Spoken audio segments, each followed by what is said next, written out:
ser interessante, o título deve relacionar-se com as situações e a necessidade da vida. E a necessidade da vida, tudo interligado, tudo ali sendo bem manuseado.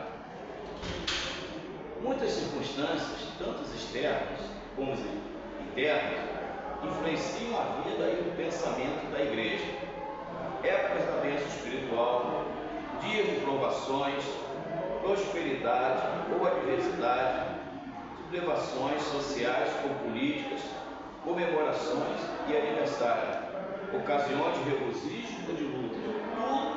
Tudo isso vem nos assuntos pessoais dos membros da congregação. Tudo está interligado. Você, quando for pregar, você tem que conhecer também o público o qual você vai estar dirigindo.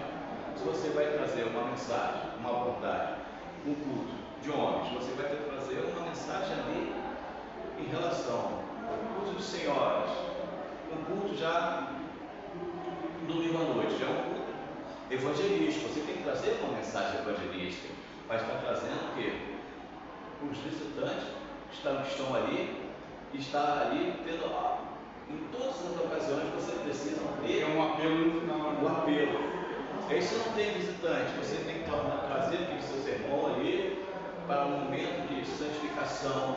Você vai e faz de fechamento para trazer que as pessoas que estão ali tenham uma reflexão e tomarem uma posição. As que estão ali ter uma vida mais íntima com Deus, de consagração, de santificação. Aí você vai ter que trazer ali, fazer uma abordagem. E tudo, se eu vou pregar para a criança, tem que trazer uma mensagem direcionada para a criança, na linguagem deles. Não é mudar de voz, igual tem visto aí pessoas mudando de voz. Não, criança, a voz normal, ela está, a interação dela é a mesma, né? Aí, por quê? Mas tem que trazer uma mensagem bem suave para eles, para estarem bem pegados, bem fixados na mente deles, crescimento espiritual. Quando eu prego, aí nós fazemos ali divisões para pregar com as crianças. Nós trazemos as mensagens direcionadas a eles de uma forma bem clara, bem objetiva, bem as crianças. Uma estatística que a criança que se converte dos 4 aos 6 anos, 8 anos, são crianças que vão perdurar para a vida toda, com aquela mensagem que foi arraigada na sua mente e no seu coração. Tem a estatística dos jovens, a estatística do adulto, que é a dispersação maior dos desigrejados entre a juventude e a maioridade. É uma dispersação maior entre os desigrejados nas igrejas. E quando você traz a mensagem para o público, você precisa conhecer o título, trazer. Às vezes, você vai pregar numa igreja num congresso, te manda um texto, um tema, um texto ali para você se basear. Você precisa estar honrando aquele texto ali, em cima do seu público, o qual você vai estar dirigindo. Só um aniversário da igreja, eles não vão lá, passar um tema e um título, tem que estar em cima daquele. Aí você vai estar desenvolvendo tudo de acordo, entrelaçado, aquilo que foi lhe passado, para não fugir. Cabe ao pastor, o pregador, estar alerta às necessidades dos membros da sua igreja, à medida que passam por circunstâncias tais como direção do Senhor. As suas mensagens devem ser aplicáveis às épocas e condições em qual o povo se encontra. Esse mês da juventude, qual é o tema deles? Da juventude? A Bíblia. A Bíblia. Todas as mensagens têm que ser em cima do profeta Joel, do texto do profeta Joel, trazendo uma abordagem de avivamento, englobando toda a igreja, envolvendo toda a igreja, que está no movimento de avivamento espiritual, crescimento espiritual, despertamento espiritual. Então, o tema tem sido esse, e em cima desse tema, mensagens diversas, porque o Espírito Santo vai nos capacitando, vai nos dando, nos iluminando nossa mente a trazer em cima de um versículo a mulher de fluxo de sangue. Você pode trazer várias mensagens ali, Deus vai te direcionar com vários tipos de mensagens em cima daquela passagem. Então, nós precisamos ter uma concentração em cima desses fatores, evitando, portanto, títulos que não tenham significação especial nem transmitem nada às pessoas. Por exemplo, tem aqui no livro um título sobre 1 Reis 17:1-6, que fala a respeito do profeta Elias. Elias junto à torrente de Querite, ou a fonte dos dias de Elias. Não seria particularmente significativo às pessoas hoje em dia. Em vez disso, provado para merecer confiança, imediatamente transmite significado a todos quantos na igreja estiverem passando por um momento difícil. Aí nós podemos ver, né, a Bíblia, de Gênesis a Apocalipse, nós temos uma infinidade de títulos, de assuntos para estarmos abordando, mas precisamos o quê?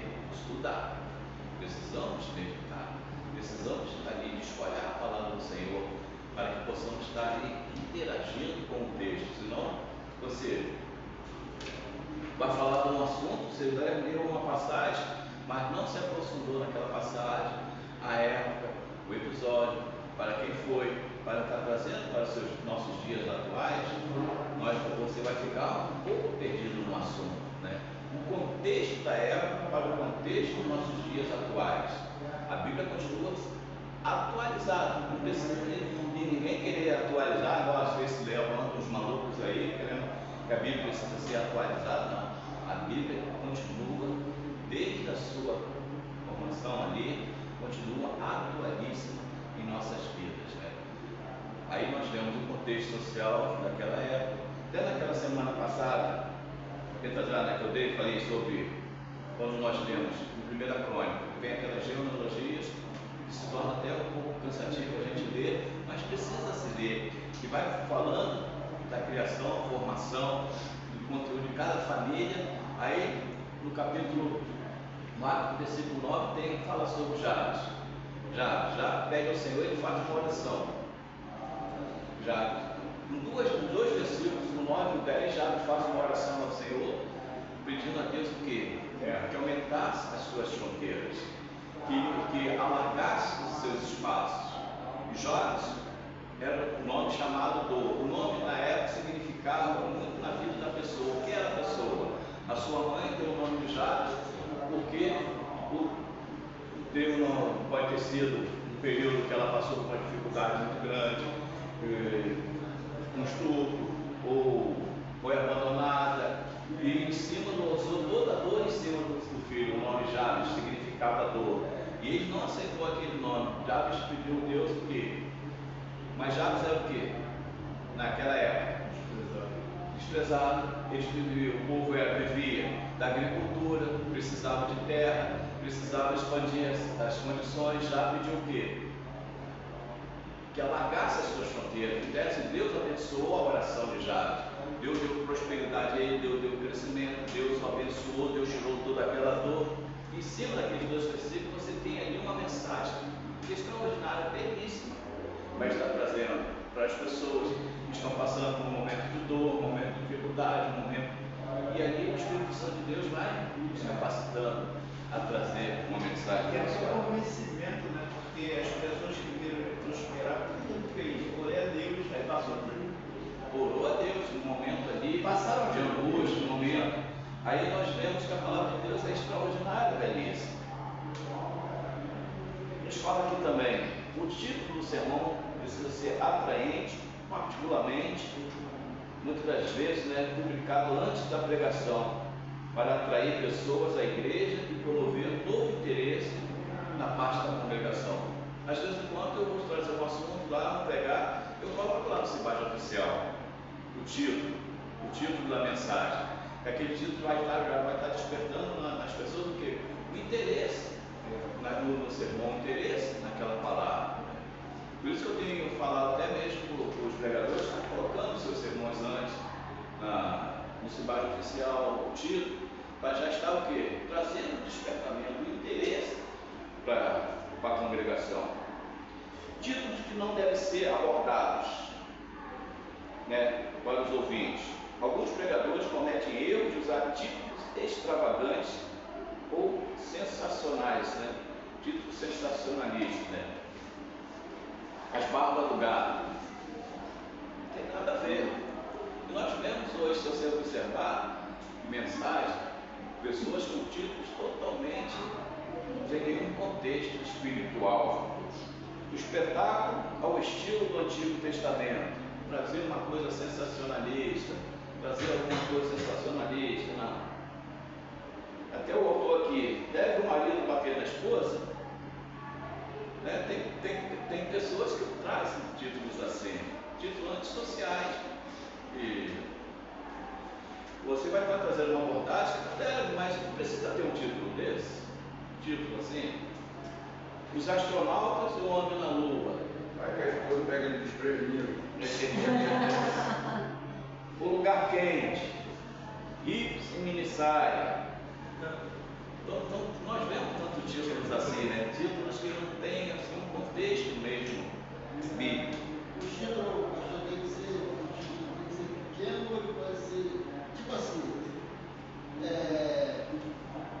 Eu estou lendo a parte da Atos 16, fala que Paulo escreveu na prisão. Então ele diz que Paulo escreveu um propósito.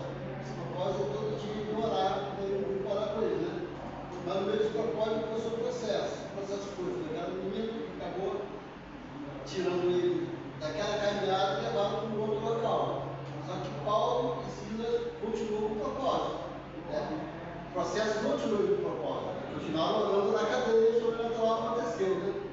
Aí estava uma oportunidade que a pessoa me chamou para acompanhar, e eu estava pensando no título, né? Mas acho que fica bem grande. Não deixe o processo de se tirar do propósito. Não. Bom, você é uma frase curta e você está ligando o início ao fim dele, tá? Não ficou entreaberto, tá? Não te deixe, repete uma coisa. Não deixe o processo de se tirar do propósito. É um título excelente, excelente, não deixe o processo. O processo ali do texto que você leu vai estar em cima desse título que você escolheu. Você precisa primeiro ler o texto, para depois tirar o título. O título é sempre o último, tá? O título você não precisa, pode botar um título primeiro e depois sair procurando o versículo. Porque é em cima do versículo, da passagem, que você vai tirar o seu título, tá? Porque em cima do título da mensagem ali do texto, você estuda primeiro o texto, aí Deus vai te dar um título daquele sermão que você vai estar pregando. Tá?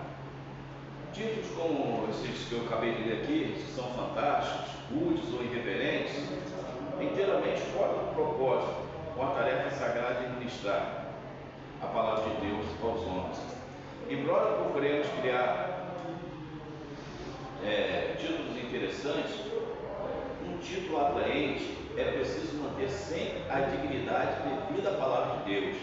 Não devemos procurar a esperteza.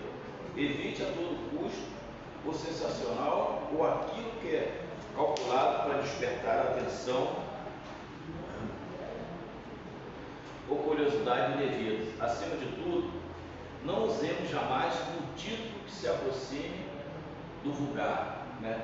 E toda mensagem que nós vamos pregar, precisamos de Deus falar no nosso coração, ao nosso coração, para que não venhamos transmitir a palavra de Deus àqueles ouvintes. O texto precisa de Deus primeiro falar com você, para que você venha transmitir a palavra de Deus. Se você quiser somente estar estudando somente para trazer uma mensagem só para as pessoas que não te falou o coração, Como você pode ter inspiração? para, medite, peça a Deus perdão, ore, que aquele texto venha falar primeiro do seu coração, venha te tratar. Você precisa estar ali com o coração tratado para que você possa estar aberto para estar falando para as outras pessoas. Porque senão você vai estar somente um transmissor, você somente vai estar falando ali, como se aquela coisa não tivesse uma mensagem política. Ele está falando ali, aquilo ali, muitas das vezes, não tem nada com a vida dele, mas ele quer somente passar uma coisa. Não vai edificar ninguém. Não vai edificar ninguém. precisa estar, primeiramente, você com Deus em oração, ali preparado, coração livre, coração tratado, para o Espírito Santo de Deus você vencer o canal de Deus. Deus, você e a igreja. Você precisa ter essa sintonia, porque senão você vai estar quebrando essa sintonia. Você precisa estar com o coração aberto, tratado, para estar transmitindo. Outro que eu gostaria de comentar aqui é a respeito da introdução. A introdução, né? Como a semana passada eu tive só uma aula com vocês, vai ter uma aula bem rápida, eu estava com bastante a fazer lá embaixo. A introdução precisa também ser bem baseada em cima do seu tipo. A introdução precisa ser uma introdução no qual vai despertar, uma introdução não precisa ser uma introdução muito longa, mas que vai trazer todo o interesse dos seus ouvintes, porque a introdução que vai estar despertando o coração, vai estar trazendo, opa, aquele sendo, eu quero mais. Se você traz uma introdução completamente desastrosa, uma introdução totalmente fora do contexto, você vai já ter uma dispersão. E para você trazer de novo, se torna difícil, porque numa mensagem você tem apenas 20 a 40 minutos para você pregar a palavra de Deus. Desses 20 a 40 minutos você precisa trazer a pessoa a refletir, a tomar uma posição de entrega, uma posição de reflexão. Nesse período curto, você tem ali esse momento todo para estar envolvendo as pessoas a estar tomando uma posição, porque muitas vezes nesse período vai passar milhões de coisas na cabeça do ouvinte, e eles precisam ter uma reflexão. Bem, e na introdução e os tópicos, o título, introdução, os tópicos e a conclusão, o fechamento, tem que estar tudo ali de acordo, entrelaçado. Assim, a introdução é o processo pelo qual o pregador procura preparar a mente dos ouvintes e prender-lhes o interesse da mensagem que vai proclamar. Na introdução, o pregador vai preparar a mente dos ouvintes. Você vai estar ali, preparando a mente dos ouvintes, vai estar despertando, que a pessoa vai ali já pensando o que vai fazer quando sair daqui da igreja. Opa, tem que fazer almoço, tem que fazer não sei o que, tem que fazer isso. A pessoa está ali sentada, já pensando em um monte de coisa quando sair. Mas você, com a sua introdução, você tem que fazer com que ela venha desabar ali todos aqueles sentimentos contrários que ele vai fazer e ficar somente ligado com a sua atenção naquilo que ele vai ouvir. Se você traz uma introdução bombástica, que vai trazer uma dispersação, a pessoa vai continuar o quê? Completamente desligada. A introdução pois a parte vital do sermão, cujo êxito muitas vezes depende da habilidade do ministro para conquistar a atenção dos seus ouvintes no início da mensagem. É bom o pastor, o pregador, tomar o máximo de cuidado no preparo da introdução, formulando-se de modo a desafiar o interesse da congregação logo no início. Desafiar. Você vai aprender, você traz um título atraente, um título que vem despertar a atenção, um título bíblico. Aí você já vai com a introdução, você vai ler o texto, falou o título, vem a introdução. A introdução vai estar ali trazendo, opa, vai ser bom. Você, quando lê um livro, pega um livro, você primeiro vai lá, na introdução você vai ler a introdução lá, o que o autor quer dizer. Opa, já te mostra o interesse e até o final do livro, porque você viu na introdução ali o que o autor pretende passar, o que o autor precisa ensinar, o que o autor está ali despertando, o que o autor ali está sugerindo. Nova introdução, você vai, opa, esse livro é bom. Se você pega uma introdução já está totalmente desastrosa, desinteresse, total desinteresse do autor ali, uma coisa que não tem nada a ver, pé com cabeça ali, tudo misturado, você vai ter o que? Desinteresse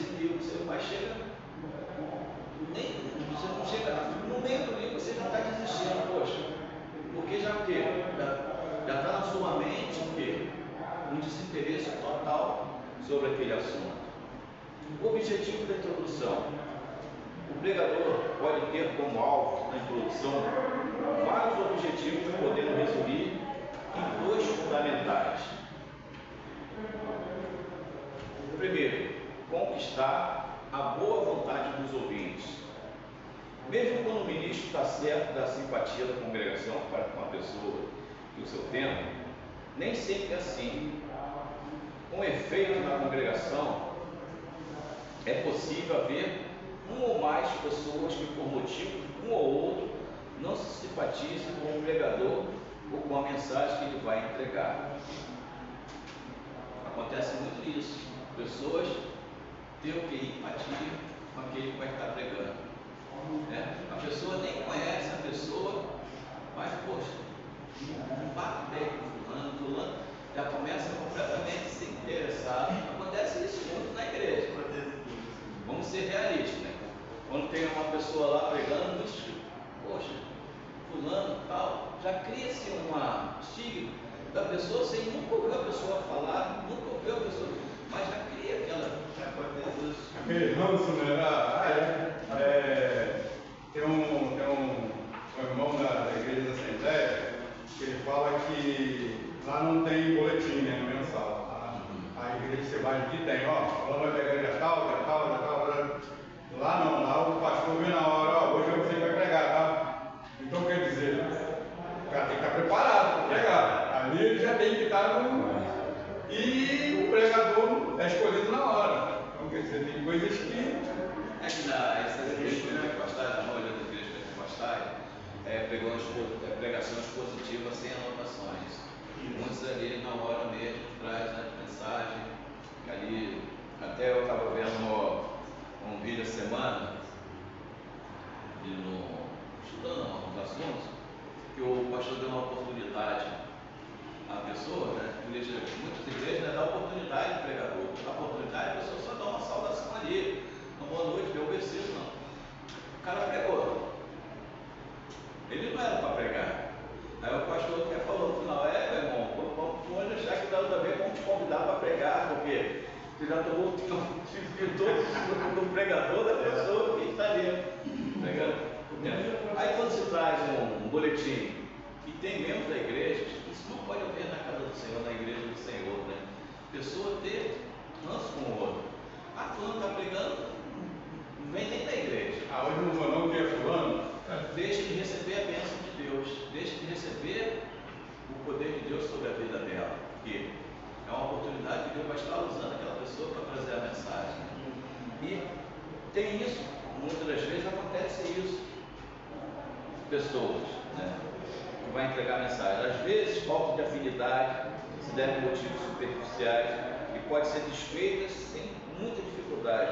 Outras vezes, porém, essa má disposição para o pregador ou para com o seu sermão é causada por certas condições desfavoráveis ou ressentimentos profundos. A introdução, portanto, deve ser apresentada de tal modo que, se possível, consiga a boa vontade de todos. Contudo, o fator primordial aí é a pessoa do próprio pregador. É que somos que determina a aceitação do que dizemos. Isto é, bem verdade, quando o ministro se levanta para entregar uma mensagem tirada de Deus, né? E toda mensagem deve ser tirada da palavra, toda mensagem deve ser tirada de Deus. O Espírito Santo precisa estar nos usando. Você não vai pregar sobre a sua vida, sobre a vida de terceiros no meio circular. A palavra de Deus, nós temos que pregar o Evangelho, pregar ali, despertar interesse pelo tema. Além da falta de simpatia pelo tema da parte de certos indivíduos, outras condições podem agir contra a atenção adequada à mensagem. Uma destas é a preocupação com outras coisas. Os hinos, a oração e a leitura bíblica que precede o sermão pode predispor uma boa parcela da congregação a uma atitude receptiva à mensagem. Respeito do hino. Bem lá atrás, eu sempre convidava um irmão para trazer um hino antes de eu pregar. Esse irmão um dia, já está na glória. Foi um desastre. Em vez de trazer o hino que estava proposto, ele começou, e já estava começando algumas vezes, já a trazer algumas coisas, saindo fora. E ele trouxe um assunto totalmente desproposital, um assunto completamente que não tinha nada a ver. E quando ele trouxe o hino, já tinha desconstruído tudo ali, as pessoas já estavam completamente desinteressadas. Eu nunca mais chamei aquele irmão para cantar antes da pregação. Aí uma vez ele veio, eu falei, meu irmão, quando o irmão sobe lá para cantar, trazer a mensagem, você vai trazer a mensagem do hino do Senhor. Você não está para trazer política, você não está para trazer nada do lado de fora. Você foi convidado apenas para trazer o hino, trazer a adoração, preparar o coração dos ouvintes para a mensagem. Ele ficou empurrado comigo, ficou muito empurrado, mas eu tive que doutrinar. Você não foi chamado por isso. Quando você se conscientizar, mas ele foi indo, aí também não vou mais. Aí então, você que vai estar perdendo, tá? Se você não se conscientizar, pedir perdão, Deus, você está no culto para trazer a mensagem de Deus. Você não está para pregar política, para trazer coisa de fulano, briga de ciclano, não. Você está. Mas doutrinas que precisam ser faladas, porque às vezes a pessoa chama para cantar um hino, a pessoa vai lá, abre a Bíblia, que é primeiro canta um versículo, para depois, aí o outro vai orar, primeiro ele vai ler um versículo e dizer, aí daqui a pouco vai desconstruir toda a pregação que o pastor Salado, né? vai falar totalmente ao contrário. No ministério de adoração da igreja, eu precisei cortar. Tinha ali as ministrações, uns chegavam lá para ministrar antes da adoração, trazia já uma mensagem. Eu falei, vocês estão ali para trazer a adoração, vocês estão ali para louvar. Se vocês já vão pregar, precisa ter outro pregador, porque senão vai ter duas mensagens no culto e aí precisa doutrinar. Vocês estão ali para fazer um momento de adoração, quebrantamento, uma palavra curta, de adoração, de quebrantamento ali, mas não uma palavra de 20 minutos. A pessoa depois do pregador vai pregar de novo, torna-se cansativo uma congregação. Duas pregações no culto, aí precisamos doutrinar, precisamos falar por que vocês não vão fazer mais isso e ensinar eles que eles são levitas, estão ali para o momento da adoração. O levita é muito mais amplo do que só cantar. O levita é o que cuidava da igreja, que varria o templo, que cuidava de tudo. O levita é bem amplo. A palavra levita não é só adoradores, não. Tá? O levita fazia tudo na casa do Senhor. Era o servo ali de administração, de limpar a casa, de preparar. O pastor Farias, ele fala muito, a gente conversa lá na célula e tal, que a adoração no louvor prepara o coração, que às vezes a pessoa chegou ofegante, né? Aí quando começa a cantar, o coração a respiração começa a bater com o coração, começa a pessoa a acalmar o coração, aí já está se preparando para a pregação. Aí você, quando chegar na pregação, você já está com o coração preparado. Aí quando se fala ainda da introdução, né, o propósito da introdução é despertar a atenção do povo e desafiar o pensamento de tal modo que se interesse ativamente pelo assunto. Santos, pastor James Paul, em Londres, o escritor de homilética, diz que o pregador deve certificar-se de que as sentenças iniciais do sermão possuam garras de ferro para prender de imediato a mente dos seus ouvintes. Garra de ferro, você precisa ali que a introdução agarrar a mente deles ali. Então, opa, está atento mesmo. Opa, deixa que eu vou fazer lá fora, tá? Deixa para quando eu sair, mas agora eu quero estar somente atento. Precisamos pegar de ferro com o texto, o título, a introdução, para você estar ali fazendo os seus tópicos, tudo embasado. Né? Aí quando você fala de tópico, na página 122 do livro, nós temos as divisões do sermão. Né? Que as divisões podem ser, na apostila de vocês, né? tem exemplos ali. É tudo isso desse livro, tá? Para preparar a mensagem bíblica. Você pode trazer 3 tópicos, 4 tópicos, 5 tópicos. Aí se fala, né, que o pastor Batista é mensagem de 3 tópicos. Tipo, termo, conclusão, né? Nós somos 3 tópicos, né? O título, o texto e ali já faz a conclusão. O valor das divisões. Divisões promovem a clareza de ideias.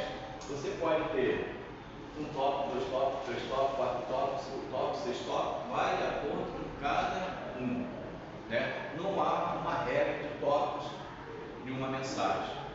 Pode às vezes ter apenas um tópico, e em cima desse tópico você ter um discurso mesmo excelente em cima daquele tópico. E o tópico vai ser de acordo, né, com a capacidade de cada um do seu desenvolvimento, do seu sermão. As divisões promovem clareza.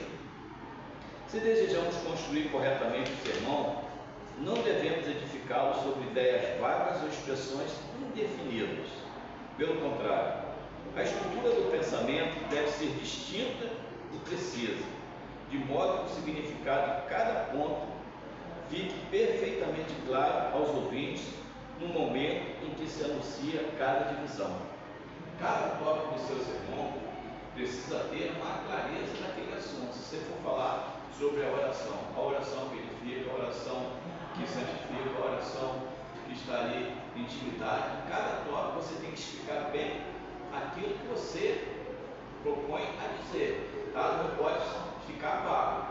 Aquele tópico ali você precisa começar com ele e terminar com ele, que ele fica construtivo na mente daqueles seus ouvintes. Se você inicia com um tópico completamente que traz dispersão, completamente, se você não fechou aquele tópico, você não pode ir para o segundo tópico, porque vai estar trazendo dúvida ainda na mente do seu ouvinte.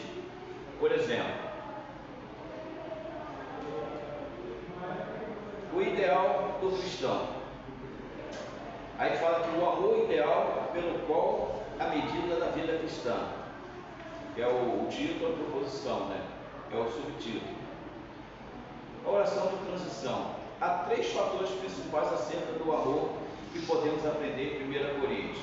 A preeminência do amor, do versículo 1 a 3. Do versículo 1 a 3, você vai falar sobre a preeminência do amor. Você vai estar tudo ali discorrendo, tudo falando sobre aquele assunto. No segundo tópico, as características do amor, do versículo 4 ao 7.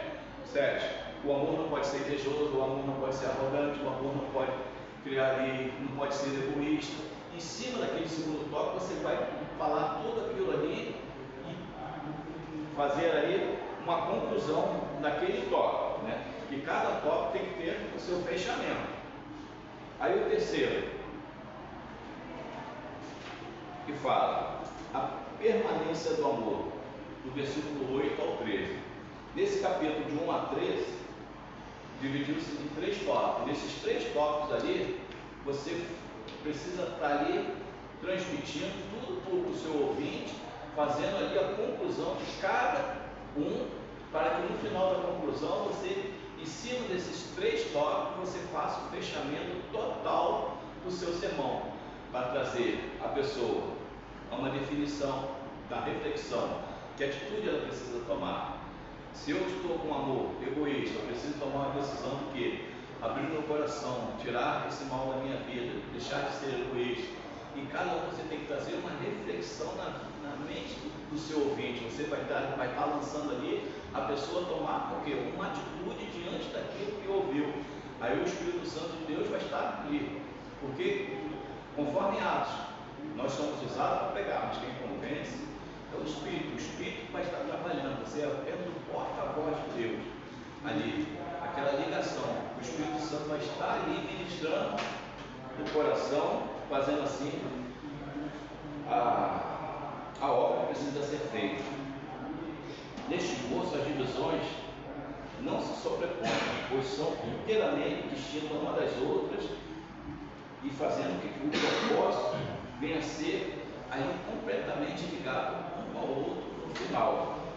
né, o ideal do cristão, né? O amor ideal pela qual medida da vida cristã. O que podemos aprender deste capítulo acerca do ideal do amor com a nossa vida? Aí temos que estar lançando ali o que? A pessoa tomar uma atitude. Você precisa estar trazendo interrogações na mente da pessoa e falar, opa, eu preciso tomar uma atitude.